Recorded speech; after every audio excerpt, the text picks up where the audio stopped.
va bien? Bien, merci, et toi? Oui, ça va très bien. Ok. Donc, j'espère que ça va bien aujourd'hui. Oui, ça va T'es bien. prête pour ton entrevue? Oui, je suis prête. Oui. Ok. Juste pour te mettre en situation, là, comme je me présente, je m'appelle Lia, c'est moi qui vais faire ton entrevue aujourd'hui. OK.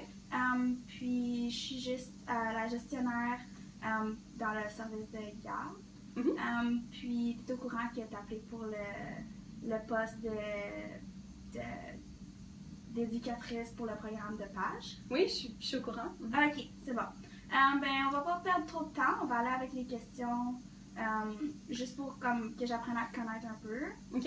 Puis apprendre quelles sortes d'employés t'es. Puis on va juste poursuivre avec certaines mises en situation pour que j'évalue un peu tes compétences. D'accord. Correct avec toi? Ça va Oui. pas être trop long. Non, c'est bon. Ok. Oui. Fait que la première question, ça va être c'est quoi tes motivations à obtenir un poste dans le service de garde? Du centre éducatif ou conseil scolaire pour un poste de maternelle page? Dans le fond, j'aime beaucoup être avec les enfants. J'aime ça les voir se développer. Aussi, j'ai appris un peu ma passion pour les enfants au secondaire. J'ai fait du gardiennage pour des parents dans le quartier. Puis aussi, j'ai fait du bénévolat auprès des enfants. Puis j'ai appris beaucoup de choses au collège dans les 2 dernières années. Puis j'ai vraiment hâte d'appliquer ces connaissances-là, dans le fond, pour commencer ma carrière d'éducatrice. Ok. C'est vraiment impressionnant ton expérience. Ma deuxième question, je me demandais si je demandais à votre ancien patron ou collègue de te décrire et décrire ton style d'enseignement, qu'est-ce que tu penses qu'ils vont me dire? D'accord.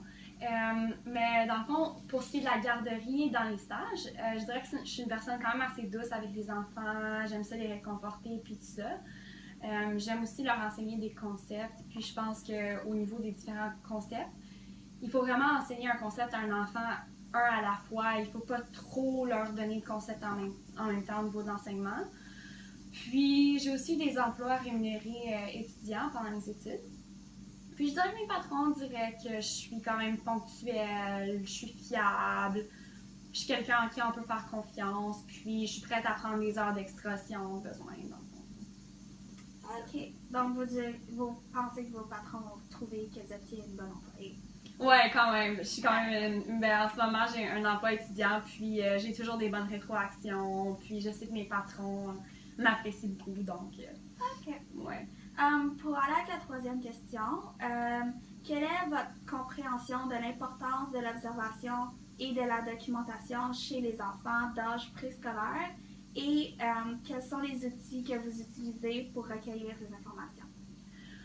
Dans le fond, un des principaux buts de l'observation, c'est de comprendre le développement de l'enfant et où l'enfant se situe dans son développement. Donc, par exemple, pour le groupe préscolaire, on prendrait la grille de développement de Brigance, puis on évaluerait les enfants du groupe d'enfants. Donc, on ferait la moyenne d'âge, puis là, on verrait les compétences des enfants pour voir où ils sont rendus. Puis ensuite, avec ça, on peut documenter leur développement, puis programmer des activités qui correspondent à leur développement. Puis aussi, ce qu'on peut faire, c'est les aider individuellement. Comme si on sait qu'un enfant en particulier a de la misère à nommer les couleurs, on peut aller pendant le jeu libre, aller dans les centres d'apprentissage, puis leur parler individuellement des couleurs, ou etc., etc. Ou si on voit que le groupe a plus de difficultés avec le développement, physique, on peut programmer des activités, plus d'activités de motricité globale avec des objectifs précis. Puis une autre utilité de la documentation dans l'observation, c'est que c'est au niveau des interventions. Si les enfants ont des troubles de comportement, les outils d'observation sont une bonne façon de documenter le comportement. Donc je sais qu'il faut regarder dans le livre du SIJ, Service d'intégration aux jeunes enfants, pour avoir ces grilles-là. Je sais que la grille ACC, antécédent comportement conséquences, analyse fonctionnelle et tout ça, parce qu'on peut voir combien de fois un comportement se produit, qu'est-ce qui cause le comportement, c'est quoi les conséquences du comportement. Je ne sais pas tout par cœur, mais vraiment, c'est tout dans le livre du SIJ. Donc, on a tous ces outils-là, puis c'est très utile auprès des enfants. OK. Pour la dernière question, avant de tester des mises en situation, selon vous, quelle est la meilleure façon de configurer les centres d'apprentissage dans la salle de classe afin de minimiser les conflits entre les enfants? Donc, dans le fond, l'environnement, c'est très important dans une garderie. Il faut s'assurer que les enfants ont de l'espace pour circuler. Aussi, ce qu'on doit faire, c'est qu'on devrait mettre le centre des blocs à côté des jeux symboliques, parce que les blocs inspirent vraiment les jeux symboliques, puis tout ça. Donc, les deux vont ensemble, c'est des jeux bruyants. Il faut aussi éloigner les jeux bruyants des jeux calmes, parce que les enfants qui veulent faire des jeux calmes, ils veulent être plus dans le calme, tandis que les enfants qui font les jeux bruyants, ils font plus de bruit. Puis aussi, c'est bon de mettre un évier à côté du centre des arts plastiques, parce que les enfants qui font des arts plastiques, ils veulent aller se laver leurs mains, puis tout ça. Donc, c'est comme ça qu'on minimise les conflits. C'est sûr qu'il faut analyser les données environnementales quand on fait des observations, s'il y a des problèmes d'intervention. Des fois, on doit faire des changements dans l'environnement comme type d'intervention si un enfant a des troubles de comportement. OK. Donc, c'est ça. Donc, pour la première mise en situation, c'est dans le fond pour voir qu'est-ce que tu vas faire dans une situation. C'est le temps au tapis dans une classe de maternelle. L'enseignante lit une histoire et pose des questions aux enfants. Une fillette lève la main et dit « Moi, moi, moi ». L'enseignant l'ignore et la fillette commence à démontrer un comportement non désirable afin d'attirer l'attention. Que pouvez-vous faire?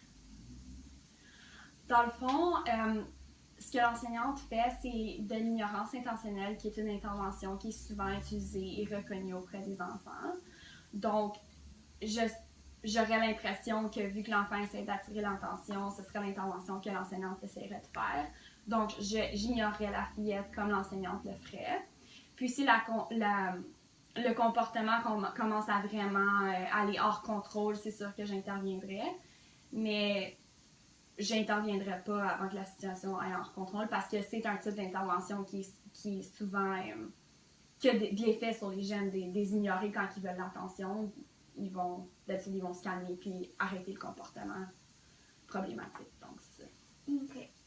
Pour la deuxième mise en situation, c'est l'heure du repas des éducatrices à la cafétéria. Une éducatrice en colère met en doute la compétence d'une autre éducatrice. Quelle est, selon vous, la meilleure attitude à prendre afin d'éviter que la situation se dégrade davantage? Bien, dans le fond, je prendrais une position neutre face au conflit. J'ignorerais, mais comme j'aurais pas de position vraiment afin d'aggraver le conflit. Comme je ferais juste écouter ce qu'elle a à dire, avoir de l'empathie, sans prendre une position vraiment face au conflit. Donc, c'est ça. Pour la troisième mise en situation, durant les temps de jeu libre, vous remarquez qu'un enfant papillonne d'une activité à l'autre sans s'arrêter à aucune en particulier. Il sort de nombreux jouets et accessoires et quand vient le temps de ranger, il se cache sous une table. Que pouvez-vous faire pour l'engager dans des activités et pour l'amener à collaborer au rangement de la salle de classe à la fin de la période de jeu? Dans le fond, ça, c'est deux situations différentes. Dans le fond, donc, pour l'amener à une activité, je prends l'intervention de la redirection. Donc, j'essaierais de diriger vers une activité et peut-être entretenir l'activité un peu avec lui, jouer avec lui, m'intéresser à ce qu'il fait pour une petite période de temps. Puis ensuite, peut-être utiliser l'effacement graduel. Donc, ce que je ferais après un bout de temps de l'aider à s'engager dans des activités, c'est voir s'il peut s'engager tout seul dans ces activités-là. Donc, me retirer comme graduellement à travers les semaines, de moins en moins, jouer avec lui après que je lui ai appris comment faire les activités pour qu'il puisse le faire tout seul. Puis là, au niveau du rangement, il y a plusieurs interventions qu'on peut faire. Je dirais que je jumellerais le modelage puis l'incitation-assistance. Donc, au niveau du modelage puis l'incitation-assistance, ce que je ferais, c'est que je me mettrais proche de lui puis je rangerais à côté de lui pour lui montrer le bon comportement qui est attendu. Puis en même temps, je ferais de l'incitation-assistance. Dans le fond, c'est de l'assistance visuelle parce que comme je lui montre le comportement, les deux vont ensemble. Puis ensuite, comme je peux lui dire comme « Ah, est-ce que tu aimerais m'aider à ranger les jouets dans le bac pour faire un peu comme de l'assistance verbale? » Puis aussi, on peut faire du renforcement positif avec le reste des enfants dans la classe, comme on peut dire « Ah, bravo à un tel qui range » ou juste dire bravo à ceux qui rangent, faire des renforcements pour que l'autre enfant qui a de la misère à ranger, il soit intéressé à ranger, il voit les renforcements, puis là, donner des renforcements à l'enfant qui range aussi, celui qui a la plus de difficultés. Fait qu'on jumellerait toutes ces interventions-là ensemble pour lui montrer le comportement qui est acceptable. Puis si jamais il y a vraiment, vraiment de la misère, je préfère aussi ajouter comme je pense que c'est une grille de compilation qu'on appelle ça. Donc dans le fond, comme à chaque fois qu'il aide à ranger, là, je mettrais un collant, puis là, après qu'il y a un certain nombre de collants, il pourrait avoir une récompense.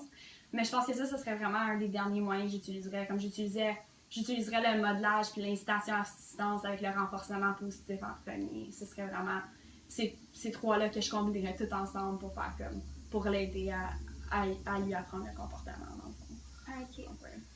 Puis pour la dernière mise en situation, au sein de ton groupe de préscolaire, un enfant ne fait pas dodo au moment de la sieste. Quelle sera ton attitude et pourquoi? Dans le fond, j'essaierais de voir ce que l'enfant aime pour pouvoir dormir parce que chaque enfant est unique, puis ils n'ont pas toutes les mêmes préférences. Comme je verrais s'il veut qu'on lui frotte le dos, s'il veut qu'on lui chante des chansons, s'il a besoin des couvertures, s'il a besoin de son tout voir. Il faut vraiment apprendre à connaître l'enfant pour savoir ce qui marche au niveau de la sieste. Puis si jamais c'est vraiment un problème de comportement qui fait exprès pour pas dormir, là c'est sûr qu'il y aurait d'autres interventions à faire. Mais il faut vraiment apprendre à connaître l'enfant parce qu'il n'y a pas un enfant qui est pareil. Okay. Donc c'est ça. OK. Merci pour tes réponses. Oui. Puis je te souhaite bonne chance pour le reste de la sélection. D'accord. Merci beaucoup, Mia. C'était le fun de vous rencontrer. C'était le fun de vous rencontrer aussi. OK. Salut. Bye.